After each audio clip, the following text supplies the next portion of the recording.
নদীতে অনেক ধরনের মাছ মারা হয় এই জাল দিয়ে। দেখতেই পারছেন দুই কাছে দুইটা জাল। তো আশা করি ভিডিওটা সবার ভালো লাগবে। তো ভালো লাগলে আমার পেজটাকে ফলো করবেন। এই দেখেন যে মাছ মারতেছে, উনি বসে আছে খরার পর। তো হয়তো মাছ ঢুকলে পরেই ওনার যে খরা উনি উঠা ফেলবে।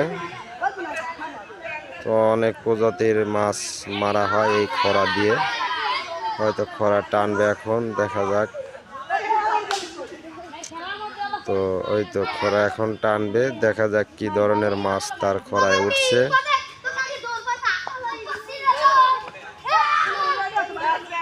দেখতেই পাচ্ছেন গাইস, উনি খরা উঠাচ্ছে ধীরে ধীরে। আশা করি কি ধরনের মাছ উঠেছে বোঝা যাচ্ছে না। তো বেশিরভাগই গুড়া মাছ ওঠে সব জালে। তো এই যে জালে মাছ ঝাড়তেছে। তো দেখেন গাইস, মাছ ওখানে যে জাল পাতা আছে ওখানে জিয়ে রাখবে। হয়তো উনি সকালবেলা বাজারে বিক্রি করার জন্য নিয়ে আসবে।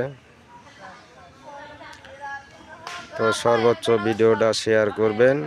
এরা গ্রাম বাংলার যে ঐতিহ্য একটি ভিডিও, গ্রাম বাংলার যে মাছ মারার দৃশ্য আমি আপনাদের মাঝে দিলাম। তো সবাই ভালো থাকবেন। আসসালামু আলাইকুম, ধন্যবাদ সবাইকে।